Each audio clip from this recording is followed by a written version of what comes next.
It was 1980, London. And for those that are old enough, can try and remember what was happening in the media news in 1980. There were lots of stories about the Cold War crisis and the possibility of nuclear war. And there was a gentleman, X. I need to hold his name back at this point. X. All he could think about was the oncoming nuclear arsenal. And he was studying in college, and he got his rucksack, and he filled his rucksack up with fresh food and fresh water. And he went on a mission around London, walking the avenues of London, and walking the tube stations, and warning anybody he came across to do the same as him. Fill up their bags with fresh food and gather water and leave London and find some safe haven as far away from London as they could before the nuclear arsenal would come down upon London. Now, for X's friends in college, they were worried for him. They were worried for his sanity. He'd lost the plot, and it wasn't long before they phoned up his parents, and it wasn't long before his parents came to London and located him and took him back home. And it wasn't long before there was a knock at the door, and there was a policeman, and there was a social worker, and it wasn't long before X was sectioned into a mental health hospital for the well-being of himself and others. X was put on long-term antipsychotic medication, but he was far from recovered. And a couple of years later, while staying with an American family in a country retreat, a large country house, X's mind started playing tricks with him again. And he was worried about the owner of the house, the father of the house, the American father, and he thought he was part of some covert CIA operation.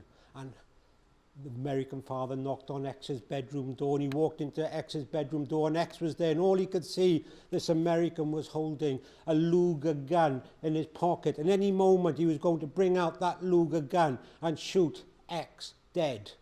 At that point, X wanted to live. X ran across the bedroom window. This is the big high country house. And this is the year X started to jump out of windows. He flung himself out of that window, but he was lucky. It was January 1982, and if some of you can remember the winter of January 1982, it was one of the coldest winters on record, and X had a soft landing. He landed in 6 foot of snow, no injuries. But it wasn't long before there was another knock at the door, and this time army personnel, doctor, social worker. At the end of the path where the snow had been cleared away, there was a four-wheel drive emergency Land Rover to take him off to hospital again, to section X in a hospital. And there was another occasion while X was in hospital, the 2 night nurses were coming down the corridor to administer the night medication, an injection. They were carrying the injection of antipsychotic medication. And X, he believed that that injection was the final lethal injection, which was about to go into his backside to end his life. X still wanted to live. He jumped up onto the ledge. And this is an old psychiatric hospital now with metal frame windows, anti-suicide windows, but X wanted to save his life. And he booted in the window, and he got outside onto the ledge outside the window, and he jumped. And as he jumped, he was lucky again, because just below him was a flat-roofed porch. And at that moment, there was somebody running down the path in front of X, and he shouted out to him, "Stop, don't jump." I'm not sure about health and safety and risk assessments in those times, but this gentleman, he ran up to the front of the porch, and X knew him. He was a friend from school. He was training to be a psychiatric nurse, and as he came up to the porch, he goes, "Now jump," and he caught X. And he took X to the locked unit. And he escorted X onto a locked cell within the locked unit. There was no escape for X this time. But there was a little job to be done before X went on to the isolation padded cell. His ankle, there was an open wound, gushing of blood, and before he went into this cell, the doctor had to stitch up his ankle. That's when X was given a diagnosis of paranoid schizophrenia. And in 1982, when somebody is given a diagnosis of paranoid schizophrenia, it really means a life sentence. Disability for life. Think about the fear. What would his friends think? What did his family think? What could a schizophrenic be capable of doing? He would be disabled for life. The likelihood of him ever having a career or work would be pretty slim, or having a partner or nurturing a family would have been almost impossible. And X was continued on long-term antipsychotic medication. And the crippling effects of the medication were almost as bad as the illness itself. And X suffered with the side effects of the medication. The side effects brought on the effects of Parkinson's disease with an X, that he lost dexterity in his fingers to the point he couldn't shave or even do up his belt. And he would sleep for almost 20 hours a day. And X just give up hope. There was a sense of hopelessness. There was no future for him. And he just descended into a dark, dark tunnel. And all X wanted was out from this world, to leave this world. And all X wanted to do was to press the exit button. Now, the scar on my ankle will reveal that I was that person X. And that was 35 years ago, and having reached the deepest despairs of human existence, I slowly brought myself away from that dark tunnel.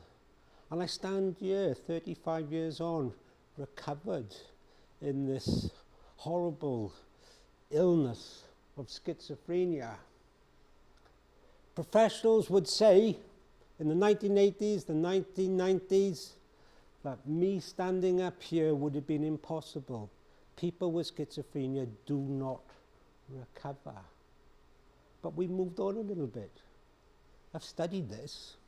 Longitudinal research over a few decades have followed people like myself, and they've witnessed people go on to lead a good, fulfilled, meaningful recovery. Longitudinal studies would show that almost half of people over that period of research recovered to lead a good, meaningful life.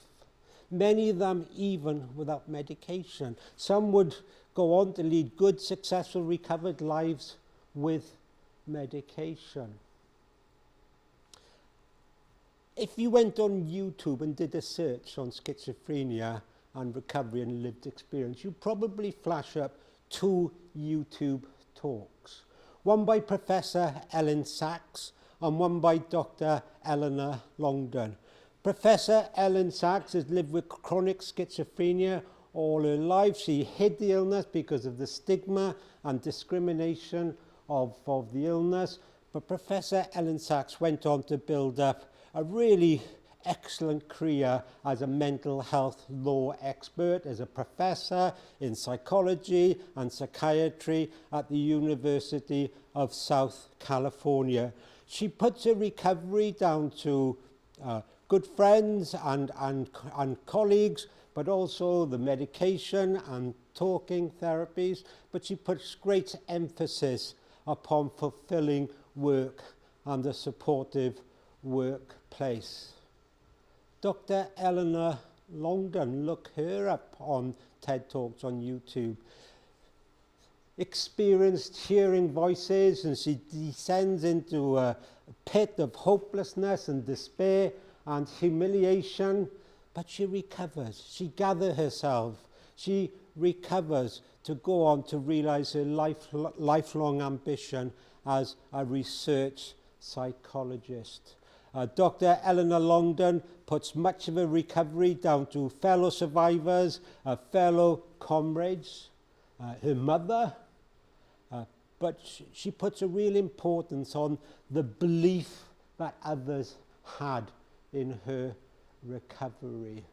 And Eleanor Long puts great emphasis on the latent power of the individual and an empowered individual to recover. Eleanor Long went on with her studies to do a degree and a master's degree in psychology, and she had the best results in history in psychology for a degree and master's degree at her university. She now works as a manager in a psychosis research centre. So these are two high-level cases of people who have recovered in this diagnosis of schizophrenia. These are not rare and isolated cases. You will find people all over the world in all corners of life who've moved on to a fulfilled and good level of recovery in this illness.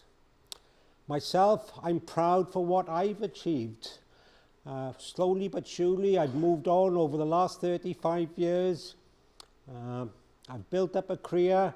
I've been married for 32 years now, and I've brought up 4 children. So I'm very proud to stand here today and to share with you my story.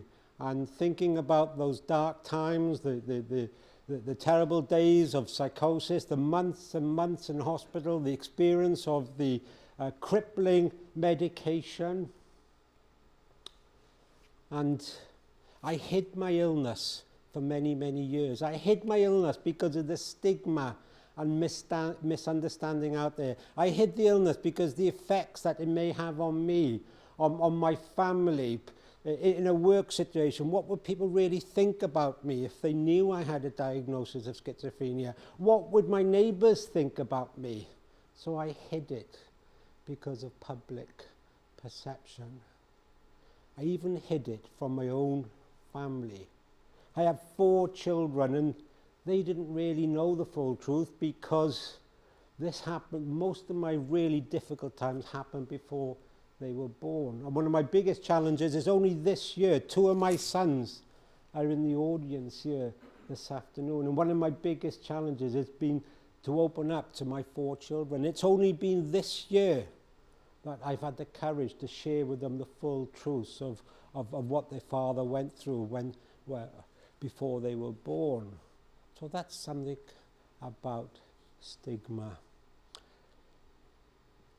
And up until now, I've shared my story with only small, manageable audiences. And I've been asked to go on TV and radio before, but I wasn't ready. This is the big step for me. It'll go on YouTube. Anybody in the world now can see and learn about my story. My neighbours will know the full truth now, so it's a big step for me. So there's something about the title of this event as well. 2020 Vision. For me, it's very, very timely. Exactly 40 years ago, January 1980, was my first experience of psychosis. And for the next 20 years, I was under constant psychiatric care and medication. 20 years ago, my psychiatrist, she discharged me. And she discharged me with a recommendation that I could stop the medication.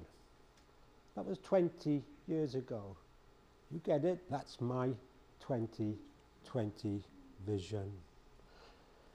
And my main message to you really is to applaud those people like Eleanor Long, like Ellen Sachs, who've gone on to lead good, recovered lives. Applaud their ingenuity, their skill, their tenacity, their steadfastness, their hope, their ambition, and their inside knowledge of this illness. Perhaps we are the real experts in schizophrenia. Ask us, involve us, acknowledge us.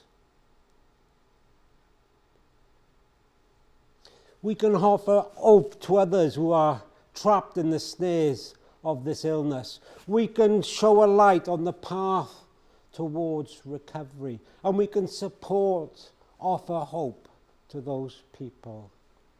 We are waiting. Thank you.